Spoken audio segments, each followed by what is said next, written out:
Hello नमस्कार साथियों, Dushyant civil classes में आप सभी लोगों का स्वागत है, हार्दिक अभिनंदन है। साथ ही साथ सूर्यकिरण बैच के आलोक में भी आप सभी लोगों का स्वागत है, हार्दिक अभिनंदन है।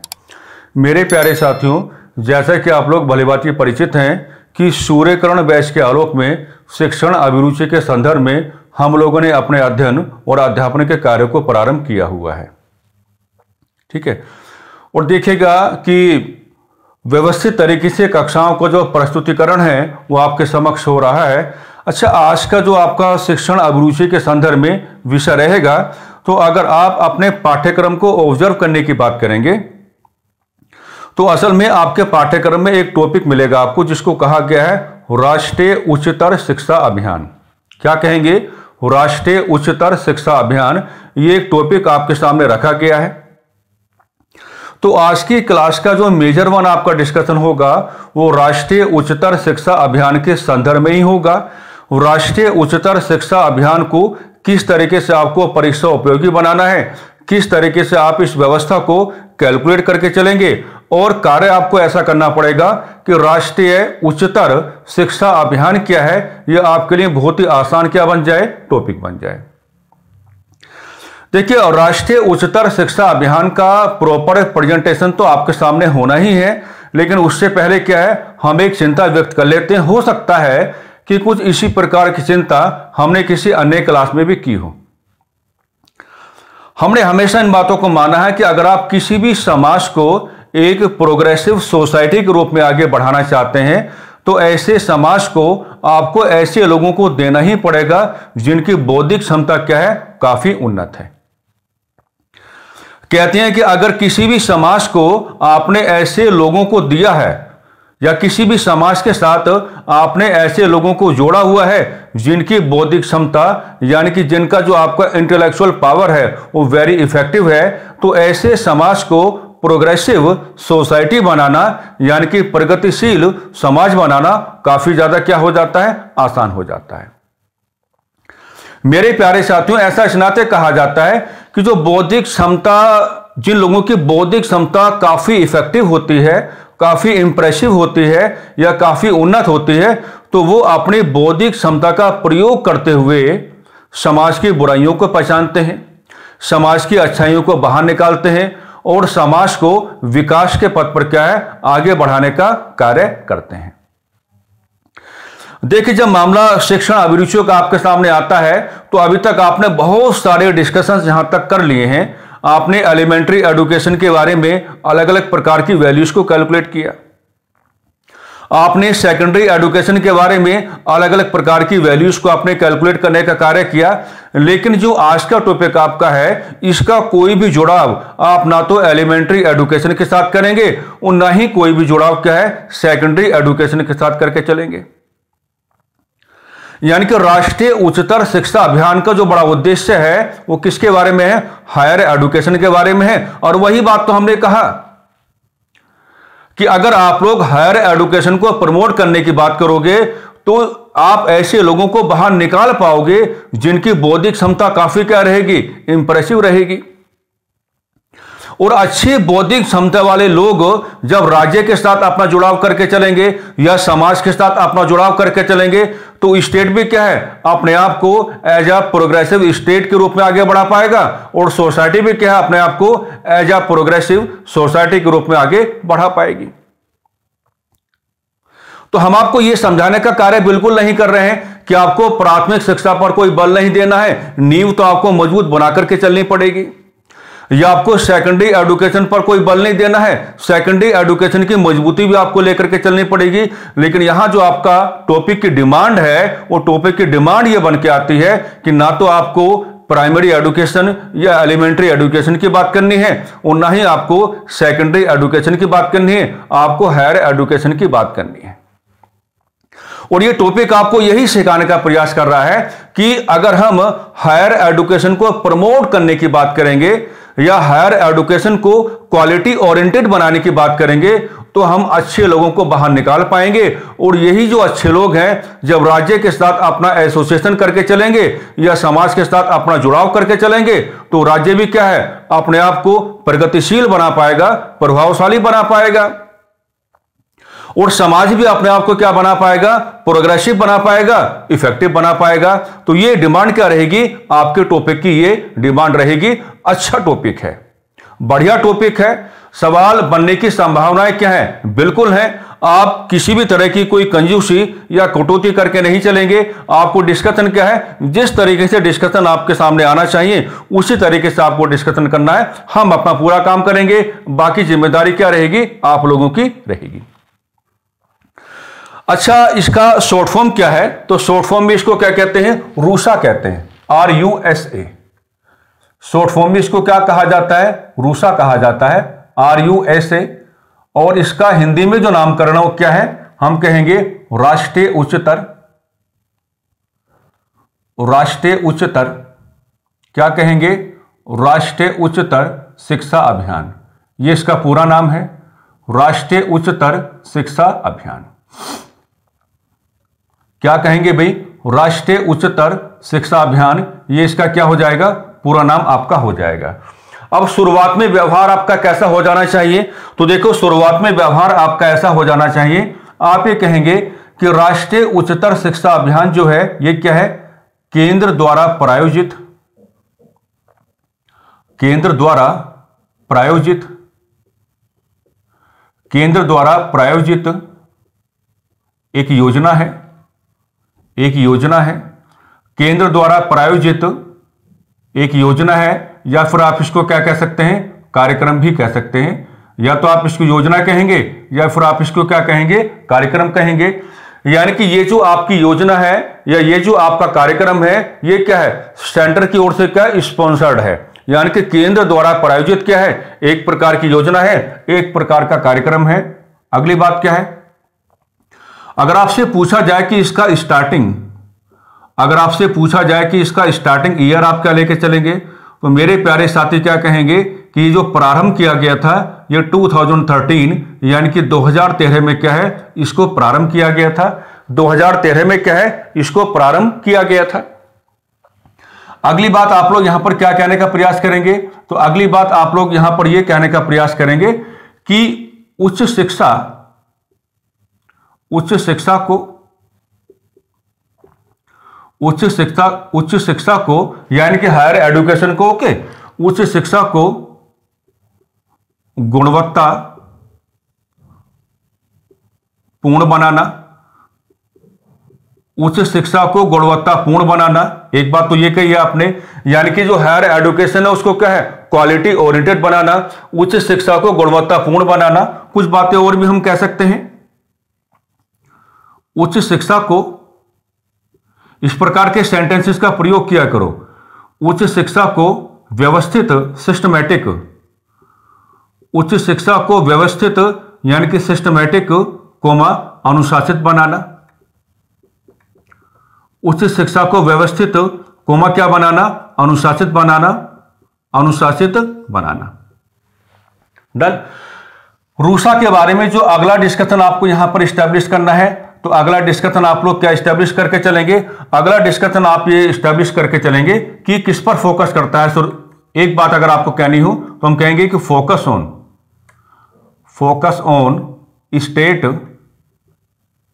स्टेट ओन्ड यूनिवर्सिटीज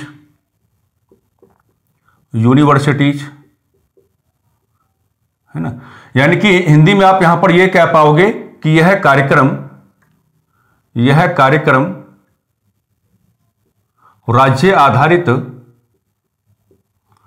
यह कार्यक्रम राज्य आधारित विश्वविद्यालयों, राज्य आधारित विश्वविद्यालयों पर चर्चा करता है, राज्य आधारित विश्वविद्यालयों पर चर्चा करता है। हालांकि कार्यक्रम किसकी ओर चलाया गया है, केंद्र की ओर से लाया गया है, लेकिन ये जो आपका कार्यक्रम होगा स्टेट ओन्ड यूनिवर्सिटीज को स्टैब्लिश कराना चाहेगा, उनका डेवलपमेंट कराना चाहेगा। यानी कि ये सिखाने का प्रयास करता है आपको कि राज्यों को भी अधिकार है अपने लेवल पर हायर एजुकेशन के रिगार्डिंग जो आपके डिफरेंट यूनिवर्सिटीज हैं उनको क्रिएट करने का या उनको क्या है, स्टैब्लिश करने का। तो आप बताएंगे कि केंद्र द्वारा प्रायोजित एक प्रकार की योजना कार्यक्रम है, 2013 क्या माना जाएगा, प्रारंभिक वर्ष माना जाएगा, उच्च शिक्षा को गुणवत्तापूर्ण बनाना इसका आप उद्देश्य कह सकते हैं। अभी तो हम हल्की फुल्की बातें कर रहे हैं, जो शुरुआत में आपको बातें कह देनी चाहिए। उच्च शिक्षा को व्यवस्थित करना और उच्च शिक्षा को अनुशासित करना रूसा का आप क्या है एक कार्यक्रम मान के चलेंगे, ये आप चाहें तो ऑब्जेक्टिव भी कह सकते हैं, कोई परेशानी वाली बात नहीं है, लेकिन उद्देश्य मुझे आपको कुछ अलग से दिखाने हैं। ये जो मैं यहां पर डिस्कशन कर रहा हूं ये हल्की फुल्की बातें हैं। यह कार्यक्रम राज्य आधारित विश्वविद्यालयों पर चर्चा करता है, यानी कि यह सिखाने का प्रयास करता है कि राज्य रूपी इकाइयों को पूरा पूरा अधिकार है कि अपनी भौगोलिक सीमाओं के अंदर डिफरेंट यूनिवर्सिटीज हायर एजुकेशन के रिगार्डिंग क्रिएट करके चलें। यह बात आपको यहां पर क्या है कह देनी चाहिए। अब वो क्या करेगा, एक ग्राउंड आपको यहां पे बनाना पड़ेगा, उसका डिस्कशन यहीं पर ले लेते हैं। इसको हम कहेंगे ग्राउंड ऑफ फंडिंग। इसको हम क्या कहेंगे, ग्राउंड ऑफ फंडिंग। यह सवाल आपसे पुटअप किया जा सकता है, इसको हम क्या कहेंगे, ग्राउंड ऑफ फंडिंग कहेंगे। तो ये जो आपका ग्राउंड ऑफ फंडिंग यहां पर आपके सामने आएगा, इसमें आपको 3 प्रकार की चर्चाएं करनी है। इसमें क्या आपको 3 प्रकार की चर्चाएं करनी है। जैसे आप सबसे पहले कहेंगे कि states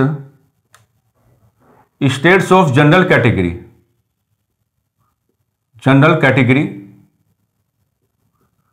states of general category. तो जनरल कैटेगरी में आपको बताना है कि रेशियो क्या रहेगा, एक और आपका सेंटर हो जाएंगे, एक और आपके स्टेट्स हो जाएंगे। तो रेशियो क्या रहेगा, 60% कौन देगा आपका फंड, सेंटर देगा, और 40% कौन देगा आपका रेस्पेक्टिव स्टेट्स आपका देगा, है ना। दूसरी बात क्या कहेंगे यहां पर, दूसरी बात आप ये कहेंगे कि states having of special category, state having of special category. तो यहां पर रेशियो आपको क्या बनाना है कि यहां पर सेंटर क्या देगा आपका 90% देगा, और स्टेट आपके क्या देंगे मात्र 10% का सहयोग करके चलेंगे, है ना। तो स्पेशल कैटेगरी का मतलब ये होगा कि अभी आपने देखा होगा कि बिहार जो है वो स्पेशल स्टेट का दर्जा मांग रहा है। अभी आपने देखा होगा कि जो आंध्र प्रदेश है वो भी स्पेशल स्टेट का दर्जा मांग रहा है। तो स्पेशल स्टेट का मतलब ये हो जाता है कि केंद्र की ओर से जो आपको अनुदान दिए जाते हैं उनकी मात्रा अपने आप ही क्या है बढ़ जाती है। हालांकि यहां अगर आप कोई वेरी पॉजिटिव कैलकुलेशन करने की बात करोगे तो यह कहा गया कि states having of special category. तो यहां पर जो आपके उत्तर पूर्वी राज्य हैं, यानी कि जो आपके नॉर्थ ईस्टर्न स्टेट्स हैं, आप उनकी कैलकुलेशन कर सकते हैं। तो जो जनरल कैटेगरी वाले स्टेट हैं वहां 60-40 का रेशियो बताया गया है, और जो स्पेशल कैटेगरी वाले स्टेट्स हैं वहां 90 और 10% का रेशियो बताया गया है। और अगर इसी में आप बात करेंगे कि ग्राउंड किसका बन जाता है, अगर यूटीज का ग्राउंड बन जाता है, अगर यूटीज का आपका ग्राउंड बन जाता है, यानी कि अगर केंद्र शासित प्रदेशों का ग्राउंड बन जाता है, तो यहां पर एक और आप किसको एस्टैब्लिश करेंगे, केंद्र को, और एक और आप किसको एस्टैब्लिश करेंगे, यूटीज को। तो यूटीज के बारे में कहा जाता है कि भी आप क्या है आप कोई फंड प्रोवाइड नहीं कराएंगे, 100% यानी कि सारा का सारा फंड कौन प्रोवाइड कराएगा, आपको सेंटर ही क्या है प्रोवाइड कराएगा। तो मैंने कहा कि शुरुआत में जो आपका इंट्रोडक्शन है, शुरुआत में हल्की फुल्की बातें आप लोग क्या कह सकते हैं, राष्ट्रीय उच्चतर शिक्षा अभियान के संदर्भ में। तो मेरे प्यारे साथी ऐसे व्यवहार करके चलेंगे कि केंद्र द्वारा प्रायोजित एक प्रकार की योजना है, कार्यक्रम है, उच्च शिक्षा को गुणवत्तापूर्ण बनाना चाहता है, उच्च शिक्षा को व्यवस्थित और अनुशासित करना चाहता है। स्टार्टिंग ईयर क्या आपका 2013 है, और यह कार्यक्रम राज्य आधारित विश्वविद्यालयों पर चर्चा करता है, यानी कि focus on state owned universities, यानी कि राज्य रूपी इकाइयों को पूरा पूरा अधिकार देकर के चलता है। क्या कहेंगे, राज्य रूपी इकाइयों को पूरा पूरा क्या है अधिकार देकर के चलता है कि भी आप अपनी भौगोलिक सीमाओं में क्या है डिफरेंट जो आपकी यूनिवर्सिटीज हैं हायर एजुकेशन के रिगार्डिंग आप उनको क्रिएट कर सकते हैं, आप उनको मेंटेन कर सकते हैं, आप उनका क्या है एडमिनिस्ट्रेशन कर सकते हैं। तो ये मामला किसका रहेगा, ये मामला रहेगा इंट्रोडक्शन का, कि आप इसका इंट्रोडक्शन किस प्रकार से करके चलेंगे ताकि आपको जो इनकन्वीनियंसेस हैं यानी कि जो असुविधाएं हैं आपको उनका सामना ना करना पड़े, आपको उनका सामना क्या है ना करना पड़े। अब कुछ मजबूत बातें यहां पे करते हैं, आप क्या कुछ मजबूत बातें यहां पे करते हैं। अगर रूसा की बात आप करेंगे तो मैंने कुछ कार्यक्रम, जैसे मैं हमेशा कहता हूं कि यहां पर जो मैं कुछ रखूंगा आपके सामने, ये रूसा के क्या होंगे आपके, इनको आप क्या कहेंगे, जनरल प्रोविजन कहेंगे। इनको आप क्या कहेंगे, जनरल प्रोविजन कहेंगे, जनरल प्रोविजंस कहेंगे। यानी कि रूसा के कुछ क्या रहेंगे यहां पर आपके सामने, अब सामान्य प्रावधान रहेंगे। ये जनरल प्रोविजंस आपके सामने सामान्य प्रावधान रहेंगे।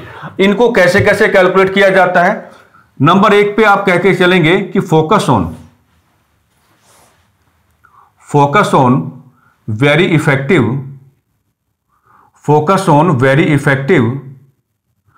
Effective infrastructure.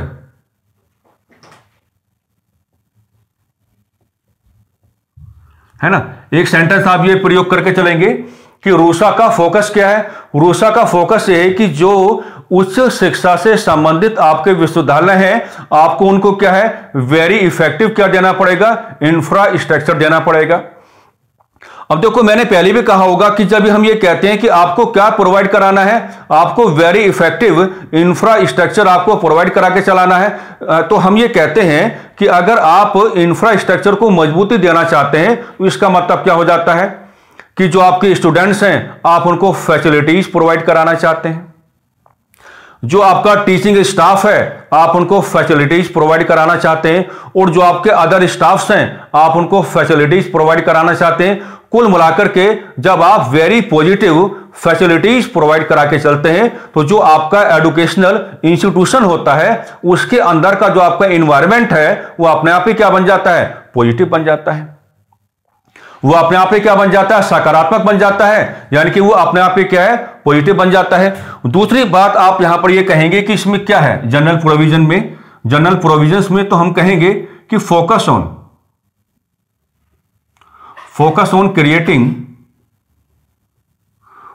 On creating libraries and laboratories.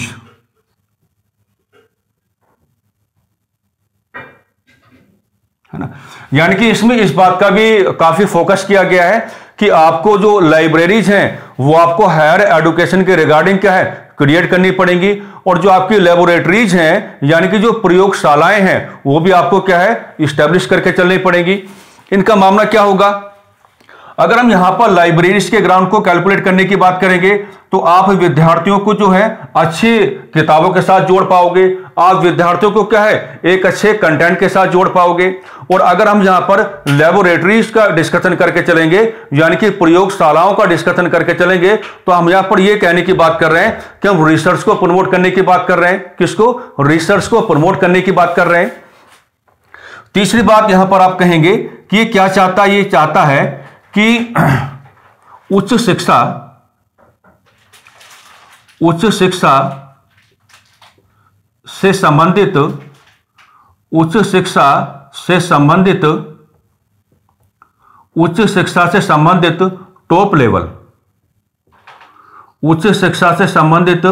Top level विश्वविद्यालय स्थापित कराए जाएं, विश्वविद्यालय स्थापित कराए जाएं, विश्वविद्यालय क्या है भाई, स्थापित कराए जाएं। यानी कि हायर एजुकेशन के रिगार्डिंग आपको जो टॉप लेवल इंस्टीट्यूशंस हैं वो आपको स्टैब्लिश करके चलने पड़ेंगे। टॉप लेवल यानी कि हम टॉप लेवल की जब बात करते हैं तो हम ये कहने का प्रयास कर रहे हैं कि यहां से जो विद्यार्थी बाहर निकले वो क्या हो जाए, वो जॉब ओरिएंटेड हो जाए। आपको इतना हाई लेवल यहां पर देके चलना पड़ेगा, यानी कि हायर एजुकेशन के रिगार्डिंग जो आपको टॉप लेवल इंस्टीट्यूशन यहां पर आपको क्रिएट करके चल रहे हैं उसका एक बड़ा उद्देश्य यह हो जाना चाहिए कि जिन विद्यार्थियों को आप इस एजुकेशन सिस्टम के साथ जोड़ के चलने की बात कर रहे हैं वो बिल्कुल क्या हो जाएं, जॉब ओरिएंटेड हो जाएं, बाहर जाकर के और राज्य के साथ अपना जुड़ाव करें और राज्य को आगे बढ़ाए जाने के संदर्भ में क्या है, बढ़िया काम करें। ठीक है, तो ये कहेंगे आप कि फोकस किस पर है, वेरी इफेक्टिव इंफ्रास्ट्रक्चर पर है। फोकस किस पर है, लाइब्रेरीज को आप क्रिएट करने की बात करेंगे, या जो आपकी लेबोरेटरीज हैं आप उनको क्रिएट करने की बात करेंगे, और टॉप लेवल एजुकेशनल इंस्टीट्यूशंस आपको देने पड़ेंगे। और किसको देने पड़ेंगे, हायर एजुकेशन को आपको क्या है, देने पड़ेंगे। जनरल जो आपके प्रोविजंस हैं उनमें एक बात आपको यह कहना पड़ेगा, जनरल प्रोविजन जो आपके होंगे उनमें एक बात आपको यह कहना पड़ेगा कि जो आपका शिक्षा है, जो आपकी शिक्षा है, और ये शिक्षा किससे संबंधित है, इसका जुड़ाव कहां करेंगे, उच्च शिक्षा। उच्च शिक्षा, तो ये जो आपका उच्च शिक्षा है, इसका कंक्लूजन किस रूप में सामने आ जाना चाहिए, इसका कंक्लूजन किस रूप में सामने आ जाना चाहिए, मैं वहीं से जोड़ के बता रहा हूं यहां से। इसका कंक्लूजन किस रूप में आपके सामने आ जाना चाहिए कि जो भी आपके ग्रेजुएट्स हैं, जो भी आपके ग्रेजुएट्स हैं, या जो भी आपके क्या हैं, पोस्ट ग्रेजुएट्स हैं, जो भी आपके क्या पोस्ट ग्रेजुएट्स हैं, यानी कि भाई जो भी आपके ग्रेजुएट्स हैं, या जो भी आपके क्या पोस्ट ग्रेजुएट्स हैं, या जो भी आपके क्या हैं पीएचडी स्कॉलर्स हैं, जो भी आपके क्या हैं पीएचडी स्कॉलर्स हैं, पीएचडी स्कॉलर्स हैं, है ना, ये क्या हो जाएं, ये जॉब ओरिएंटेड हो जाएं, ये क्या हो जाएं, ये जॉब ओरिएंटेड हो जाएं, ये क्या हो जाएं, जॉब ओरिएंटेड हो जाएं, यानी कि क्या हो जाएं, रोजगार परक हो जाएं, ये क्या हो जाएं, जॉब ओरिएंटेड हो जाएं, यानी कि क्या हो जाएं भाई, रोजगार परक हो जाएं। तो इसका मतलब तो यही हुआ जो हम यहां से बता रहे थे कि उच्च शिक्षा से संबंधित आपको क्या है, टॉप लेवल के विश्वविद्यालय स्थापित करने पड़ेंगे, और जब उच्च शिक्षा से संबंधित आप टॉप लेवल के विश्वविद्यालय यहां पर स्थापित करने की बात करोगे, तो फिर कंक्लूजन तो आपको इस रूप में लेकर के चलना पड़ेगा कि जो भी लोग स्नातक की डिग्री हासिल करेंगे, जो भी लोग क्या है पोस्ट ग्रेजुएशन अपनी कंप्लीट करेंगे, कुछ लोग क्या बनेंगे, पीएचडी स्कॉलर्स बनेंगे। तो ऐसा नहीं है कि वो बाहर आकर के ऐसे ही टहलते रहें, उनको आपको क्या बनाना पड़ेगा, जॉब ओरिएंटेड आपको बनाना पड़ेगा। ये बात आपको यहां पर क्या है कह करके चलनी पड़ेगी। आप समझो मेरी बात को, मैंने पहले भी कहा होगा, अगर किसी विद्यार्थी ने डीएवी कॉलेज से देहरादून के मान लीजिए अगर पीजी किया है, और अगर किसी अन्य विद्यार्थी ने जेएनयू से पीजी किया है, तो दोनों में क्या है, जमीन आसमान का अंतर है। अगर आप डीएवी कॉलेज से पीजी करने की बात करते हैं, तो ऐसा नहीं कि आप नॉलेजेबल नहीं है, बिल्कुल है, लेकिन अगर आप वही पीजी का कोर्स या वही जो आपकी डिग्री है, अगर आप जेएनयू जैसे विश्वविद्यालय के से करने की बात करेंगे, तो आपकी नॉलेज का जो ग्राउंड है ना, वो बहुत क्या होगा, अपर हैंड पर आ जाएगा। तो यही बात राष्ट्रीय उच्चतर शिक्षा अभियान में कही जा रही है कि हमें ध्यान देना होगा इन तमाम प्रकार की बातों का कि टॉप लेवल के हायर एजुकेशनल इंस्टीट्यूशन हमें स्थापित करने पड़ेंगे, ताकि यहां से जो लोग अपने अपने कोर्सेस कंप्लीट करके जाएं, वो वीक ना पड़ जाएं, कमजोर ना पड़ जाएं, जॉब ओरिएंटेड हो जाएं, रोजगार परक हो जाएं। तो कुछ इस प्रकार की जो बातें हैं, इनको आप जनरल प्रोविजंस में लेकर के चलेंगे। ये जो बातें हमने आपके सामने रखी हैं, आप इन बातों को जुड़ाव क्या है, जनरल प्रोविजंस में लेके चलेंगे कि ये सामान्य प्रावधान है। कुछ इस प्रकार का डिस्कशन राष्ट्रीय उच्चतर शिक्षा अभियान की ओर से क्या है, आपके सामने आ ही जाता है। तो इनको मैंने थोड़ा कैटेगराइज करके आपको पढ़ाया, या कैटेगराइज करके इनका जो प्रॉपर प्रेजेंटेशन है वो आपके सामने मैंने यहां पर किया है। ठीक है, थोड़ा और आगे बढ़ते हैं भाई, लगातार पढ़ते रहो, अच्छे से मेहनत करते रहो। ठीक है, मैंने पहले भी कहा था कि समय 6 अप्रैल का चाहे कितना भी दूर आपको लग रहा हो, लेकिन दूर नहीं है। अगर आप अच्छे से तैयारी करोगे तो इन दिनों का पता बिल्कुल नहीं चलेगा। समय बहुत तेज गति के साथ क्या है, आगे बढ़ रहा है। ठीक है, तो आपको बिल्कुल व्यवस्थित होकर के अपना टाइम आपको बर्बाद नहीं करना है, अच्छे से आपको क्या है पढ़ाई करके यहां पर चलनी है। अब ये जो आपका राष्ट्रीय उच्चतर शिक्षा अभियान है, इसके साथ हम क्या जोड़ेंगे, इसके साथ हम जोड़ेंगे महत्वपूर्ण शब्दावलियां, यानी कि मेजर वन,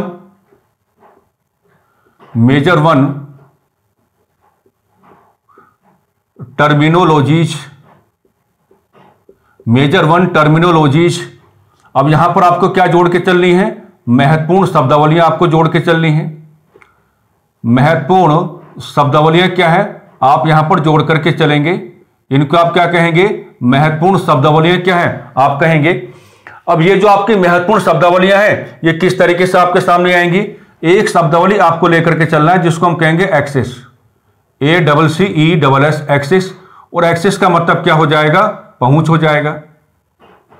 एक्सिस का मतलब क्या हो जाएगा, पहुंच हो जाएगा। तो अगर इस शब्दावली का जुड़ाव आप राष्ट्रीय उच्चतर शिक्षा अभियान के साथ करने की बात करेंगे, तो एक्सिस यानी कि पहुंच का मतलब क्या हो जाएगा, एक्सिस यानी कि पहुंच का मतलब यह हो जाएगा कि उच्च शिक्षा की पहुंच उच्च शिक्षा की पहुंच सभी विद्यार्थियों तक सुनिश्चित कराई जाए, सभी विद्यार्थियों तक सुनिश्चित कराई जाए, सभी विद्यार्थियों तक सुनिश्चित कराई जाए, सभी विद्यार्थियों तक सुनिश्चित कराई जाए। और मामला फिर वही बनेगा कि विदाउट एनी डिस्क्रिमिनेशन, बिना किसी भेदभाव के। अगर कोई हायर एजुकेशन के साथ अपने आप को जोड़ना चाहता है तो आपको क्या इक्वल एक्सेस देना पड़ेगा, आपको क्या सामान्य पहुंच सुनिश्चित करानी पड़ेगी। आप भेदभाव का ग्राउंड लेकर के नहीं चलेंगे, ठीक है। और इसी प्रकार की एक शब्दावली आपको मिलेगी जिसको आप कहेंगे अपॉर्चुनिटी, उसको आप क्या कहेंगे, अपॉर्चुनिटी कहेंगे। और अपॉर्चुनिटी का मतलब क्या हो जाएगा, अवसर। तो यहां पे आप बिल्कुल ही खुला व्यवहार कर सकते हैं। आप कह सकते हैं कि बिना किसी भेदभाव के, बिना किसी भेदभाव के, बिना किसी भेदभाव के, बिना किसी भेदभाव के उच्च शिक्षा के संदर्भ में, उच्च शिक्षा के संदर्भ में, उच्च शिक्षा के संदर्भ में, उच्च शिक्षा के संदर्भ में सभी को समान अवसर, उच्च शिक्षा के संदर्भ में सभी को समान अवसर, सभी को समान अवसर क्या है, उपलब्ध कराए जाएं, सभी को समान अवसर उपलब्ध कराए जाएं, सभी को समान अवसर उपलब्ध कराए जाएं, ठीक है। इसका मतलब क्या हो जाएगा भाई, ये हो जाएगा, ये रूसा जैसा जो कार्यक्रम है उसकी बड़ी मजबूत शब्दावलियां हैं, इसलिए हमने इनको क्या कहा कि मेजर 1 टर्मिनोलॉजीज, सर्वाधिक महत्वपूर्ण क्या है, शब्दावलियां हैं। ऐसी ही एक शब्दावली का जिक्र आप करके चलेंगे जिसको आप क्या कहेंगे, एक्सीलेंसी कहेंगे, जिसको आप क्या कहेंगे, एक्सीलेंसी कहेंगे। और एक्सीलेंसी का मतलब क्या होगा, एक्सीलेंसी का मतलब यह होगा कि यह बताया जाता है कि नवाचारों, नवाचारों का मतलब क्या होता है, नए प्रकार के विचार, नवाचारों को लगातार अपनाते हुए, नवाचारों को लगातार अपनाते हुए, नवाचारों को लगातार अपनाते हुए उच्च शिक्षा के क्षेत्र में, उच्च शिक्षा के क्षेत्र में, उच्च शिक्षा के क्षेत्र में, उच्च शिक्षा के क्षेत्र में महारत हासिल करना, उच्च शिक्षा के क्षेत्र में महारत हासिल करना, उच्च शिक्षा के क्षेत्र में क्या है भाई, महारत हासिल करना, ठीक है। तो ये कुछ महत्वपूर्ण शब्दावलियां हैं। इसमें एक्सेस की बात आप करेंगे, अपॉर्चुनिटीज की बात आप करेंगे, एक्सीलेंसी की बात आप करेंगे। और एक्सेस का मतलब क्या हो जाएगा कि विदाउट एनी डिस्क्रिमिनेशन, उच्च शिक्षा की जो पहुंच है आपको सभी विद्यार्थियों तक सुनिश्चित करानी पड़ेगी। और बिना किसी भेदभाव के उच्च शिक्षा के संदर्भ में सभी को आपको क्या है, इक्वल अपॉर्चुनिटी यानी कि समान अवसर आपको देकर के चलने पड़ेंगे। हायर एजुकेशन के फील्ड में आपको एक्सीलेंसी को अचीव करना है। और अगर आप एक्सीलेंसी को अचीव करना चाहते हैं तो आपको इनोवेशंस अपनाने पड़ेंगे, आपको नवाचारों को अपनाना पड़ेगा, एज एन आपको क्या है, नए प्रकार के विचारों के अकॉर्डिंग क्या है, व्यवहार करना पड़ेगा। तब जाकर के आप क्या है, हायर एजुकेशन के फील्ड में, तब जाकर के भाई क्या है, आप हायर एजुकेशन के फील्ड में एक्सीलेंसी को क्या है, आप अचीव कर पाएंगे, एक्सीलेंसी को क्या है, आप अचीव कर पाएंगे। चलिए थोड़ा और आगे बढ़ते हैं। तो आगे का जो डिस्कशन है, अब हम आएंगे फाइनली किस पर। मान लीजिए मैंने क्या कहा आपसे, रूसा कार्यक्रम क्या है, रूसा यानी कि राष्ट्रीय उच्चतर शिक्षा अभियान। कार्यक्रम क्या बना आपका, रूसा बना, राष्ट्रीय उच्चतर शिक्षा अभियान। और ये जो कार्यक्रम है अब आप इसके क्या डिस्कस करेंगे, major objective, major objective, major objective यानी कि महत्वपूर्ण उद्देश्य। और ये जो मेजर ऑब्जेक्टिव हैं आप इसको क्या है, रूसा जैसे कार्यक्रम की बैकबोन मान के चलेंगे, बैकबोन मान के चलेंगे यानी कि क्या मान के चलेंगे, रीढ़ की हड्डी क्या है, आप इनको मान के चलेंगे। तो यहां पर किस किस प्रकार की बातें हम लोग कर सकते हैं, किस किस प्रकार की बातें हम लोग कर सकते हैं। एक बात तो आप ये कह के चलेंगे कि उच्च शिक्षा, उच्च शिक्षा के क्षेत्र में, उच्च शिक्षा के क्षेत्र में क्या कहेंगे भाई, उच्च शिक्षा के क्षेत्र में, उच्च शिक्षा के क्षेत्र में अनुसंधानों को, उच्च शिक्षा के क्षेत्र में अनुसंधानों को बढ़ावा देना, उच्च शिक्षा के क्षेत्र में अनुसंधानों को बढ़ावा देना, उच्च शिक्षा के क्षेत्र में क्या है, रिसर्च को प्रमोट करना, अनुसंधानों को बढ़ावा देना। इसी का दूसरा भाई आपको क्या मिलेगा, वो ये मिल जाएगा, उच्च शिक्षा के क्षेत्र में, उच्च शिक्षा के क्षेत्र में नवाचारों को यानी कि इनोवेशंस, नवाचारों को बढ़ावा देना, उच्च शिक्षा के क्षेत्र में नवाचारों को बढ़ावा देना। ओके, उच्च शिक्षा के क्षेत्र में नवाचारों को बढ़ावा देना। अब जो हम लिख रहे हैं बहुत इंपॉर्टेंट है यहां पर, इसको आप क्या यहां पर वेरी वेरी मोस्ट इंपॉर्टेंट क्या है, आप इसको मान के चलने वाले हैं। यहां पे क्या कहा जाता है, यहां पे कहा जाता है कि पिछड़े ग्रामीण क्षेत्रों में, पिछड़े ग्रामीण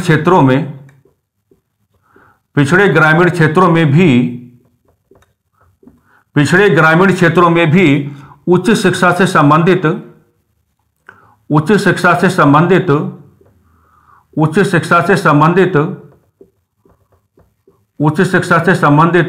विश्वविद्यालयों की स्थापना कराना, विश्वविद्यालयों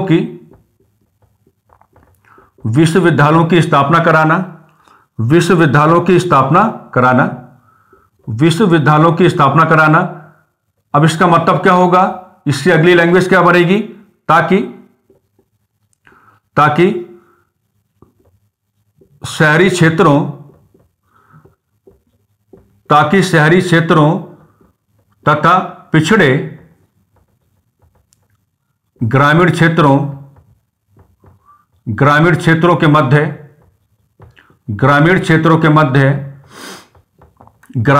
के मध्य उच्च शिक्षा के संदर्भ में, क्या कहेंगे भाई, उच्च शिक्षा के संदर्भ में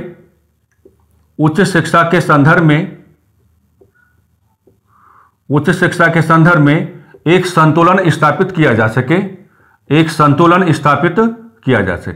एक बैलेंस क्रिएट किया जा सके, एक संतुलन स्थापित किया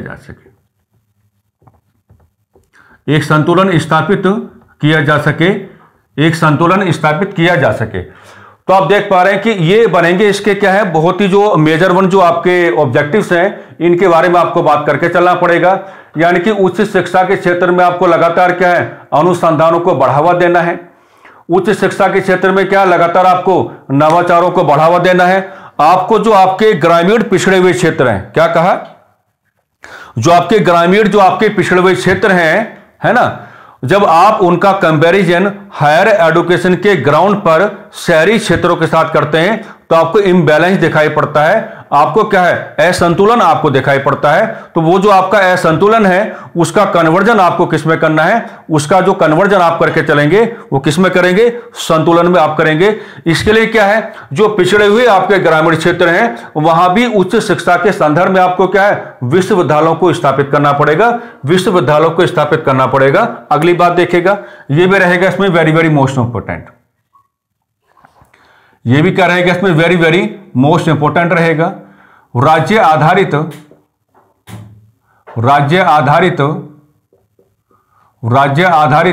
विश्वविद्यालयों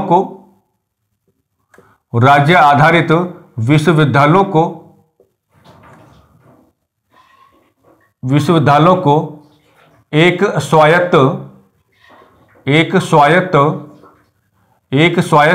संस्था आप कह सकते हैं, यानी कि ऑटोनोमस इंस्टीट्यूशन, एक स्वायत्त संस्था का दर्जा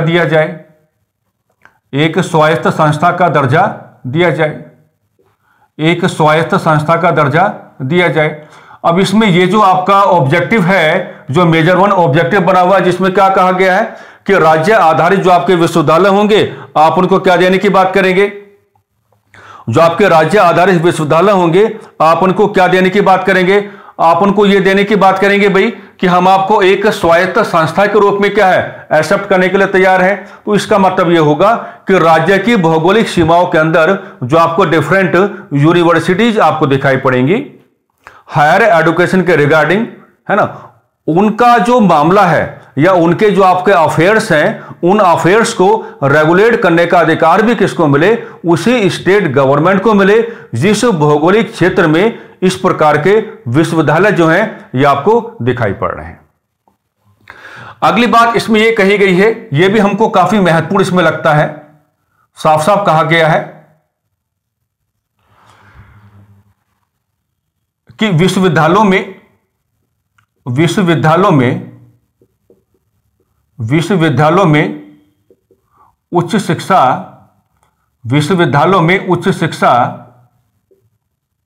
उच्च शिक्षा के संदर्भ में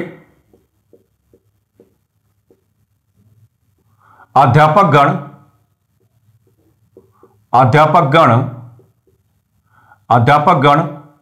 क्वालिफाइड होने चाहिए। अध्यापकगण क्वालिफाइड होने चाहिए। अध्यापकगण क्या भी क्वालिफाइड होने चाहिए। ओके, क्वालिफाइड होने चाहिए, यानी कि ये जो आपका ऑब्जेक्टिव है रूसा का, ये आपको इस सिखाने की बात कर रहा है कि हायर एजुकेशन के कॉन्टेक्स्ट में जो भी आपकी यूनिवर्सिटीज हैं उनमें अगर आप टीचर्स की बात करेंगे, तो जो टीचर्स हैं उनका करैक्टर क्या है? बहुत ज्यादा कॉमन नहीं होना चाहिए, बहुत ज्यादा ऑर्डिनरी नहीं होना चाहिए, या बहुत ज्यादा सिंपल नहीं होना चाहिए, वो वेल क्वालिफाइड होने चाहिए। क्योंकि जब तक टीचर्स वेल क्वालिफाइड नहीं होंगे, जब तक उनको विषय वस्तुओं के साथ गहराई में जाकर के खेलना नहीं आएगा, तब तक वो क्या है, विद्यार्थियों को उस तरीके से कभी भी तैयार नहीं कर पाएंगे जिस तरीके से रूसा विद्यार्थियों को क्या है, तैयार करवाना चाहता है। तो ये बात भी इसमें क्या है, शामिल है ना। यानी कि उच्च शिक्षा के क्षेत्र में अनुसंधान को बढ़ावा देना है, उच्च शिक्षा के क्षेत्र में नवाचारों को बढ़ावा देना है, पिछड़े ग्रामीण क्षेत्रों में भी उच्च शिक्षा से संबंधित विश्वविद्यालयों की स्थापना कराना है, ताकि शहरी क्षेत्रों तथा पिछड़े ग्रामीण क्षेत्रों के मध्य उच्च शिक्षा के संदर्भ में वेरी पॉजिटिव बैलेंस स्टैब्लिश किया जा सके। राज्य आधारित विश्वविद्यालयों को एक स्वायत्त संस्था माना जाएगा कि भाई आप अपने हिसाब से चीजों को मैनेज करना चाहते हैं, या जो आपके भौगोलिक सीमाओं के अंदर जो डिफरेंट यूनिवर्सिटीज हैं उनके जो डिफरेंट अफेयर्स हैं, आप उनको अगर अपने हिसाब से रेगुलेट कराना चाहते हैं तो ठीक है, सेंटर इंटरफेयर नहीं करेगा, आप क्या उनको रेगुलेट कर सकते हैं, बात खत्म हुई। अगली बात हमने आपको क्या बताया कि अध्यापकगण क्या होने चाहिए, वेल क्वालिफाइड होने चाहिए। अध्यापकगण क्या होने चाहिए, वेल क्वालिफाइड होने चाहिए। इसमें ये बात भी कही गई है, इसको भी आप क्या मान के चलेंगे, वेरी वेरी मोस्ट इंपोर्टेंट, क्या आप इसको मान के चलेंगे। इसमें कहा गया है कि अगर आप ऐसा व्यवहार करो कि विद्यार्थी और विद्यार्थियों का रिलेशन आप कहां लेके जाओ, अगर विद्यार्थी क्या एससी कैटेगरी के हैं मान लीजिए, या विद्यार्थी क्या एसटी कैटेगरी के हैं, या विद्यार्थी क्या आपके ओबीसी कैटेगरी के हैं, क्या है ओबीसी कैटेगरी के हैं, तो इनके बारे में बात हुई है कि ऐसे विद्यार्थियों को भी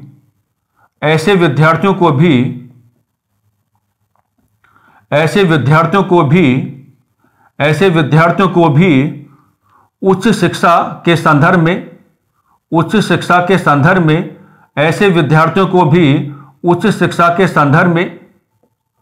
उच्च शिक्षा के संदर्भ में समान अवसर उपलब्ध कराए जाएं, समान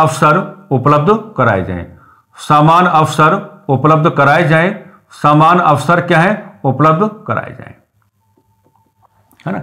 यानी कि जो ऐसे विद्यार्थी हैं जिनका संबंध क्या है, एससी कैटेगरी के साथ है, या जो ऐसे विद्यार्थी हैं जिनका संबंध किसके साथ है, जिनका संबंध एसटी कैटेगरी के साथ है, या जो ऐसे विद्यार्थी हैं जिनका संबंध किसके साथ है, ओबीसी कैटेगरी के साथ है, तो आप उनके साथ, है ना, कैटेगरी ओरिएंटेड किसी भी प्रकार का कोई डिस्क्रिमिनेशन नहीं करेंगे। आपको उनको भी क्या है, इक्वल एक्सेस देना पड़ेगा, यानी कि आपको उनको इक्वल एक्सेस भी देना पड़ेगा और इक्वल अपॉर्चुनिटीज भी देनी पड़ेंगी, यानी कि बिना किसी भेदभाव के क्या है, आप उनको क्या समान अवसर उपलब्ध कराने का प्रयास करेंगे। एक प्रावधान जो ऑब्जेक्टिव में ही कैलकुलेट होगा, यहां पर जो आप मेजर 1 ऑब्जेक्टिव डिस्कस कर रहे हैं, है ना, उसमें यह कहा गया है कि उच्च शिक्षा के संदर्भ में क्या कहा गया, उच्च शिक्षा के संदर्भ में एडुकेशनल,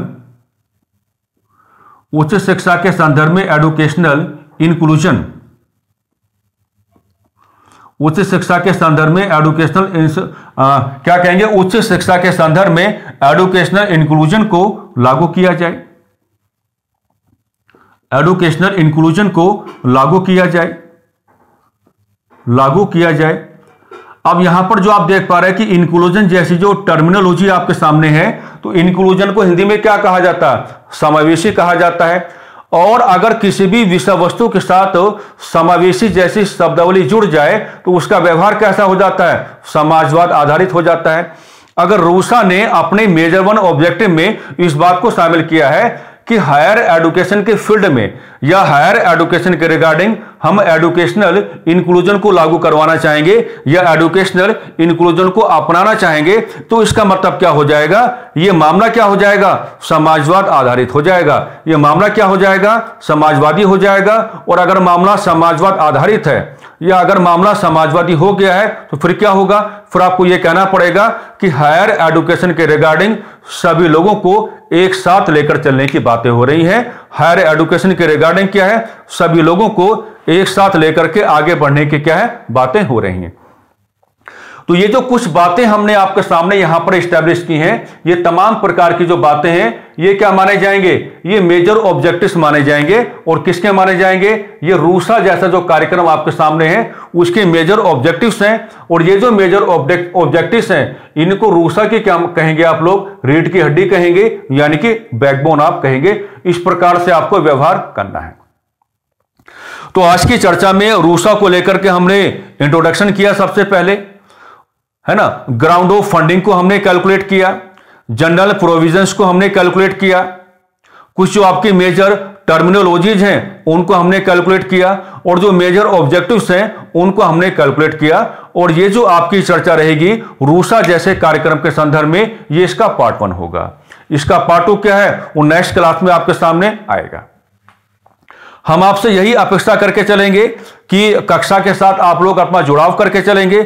जिस तरीके से हमने ड्राफ्टिंग की है उस तरीके से आप भी क्या है अपनी ड्राफ्टिंग्स बना करके चलेंगे, बेहतरीन तरीके से आप अपने नोट्स बना करके चलेंगे और लगातार आप क्या है कक्षाओं के साथ अपना जुड़ाव बना के रखेंगे और लगातार अपने आप को क्या है लाभान्वित करने का कार्य करेंगे। यही कहेंगे हम आपसे कि आप अपने समय को बिल्कुल बर्बाद ना करें, व्यवस्थित हो जाएं, अनुशासित हो जाएं, लगातार अध्ययन करते रहें और कक्षाओं के साथ जुड़ के काम करें और बार बार क्या है वैल्यूज को रिवाइज भी करते रहें। तो कुल मिलाकर के कुछ इन्हीं सकारात्मक शब्दावलियों और अपेक्षाओं के आलोक में हम आज की चर्चा को थोड़ा विराम देना चाहेंगे। नमस्कार, धन्यवाद।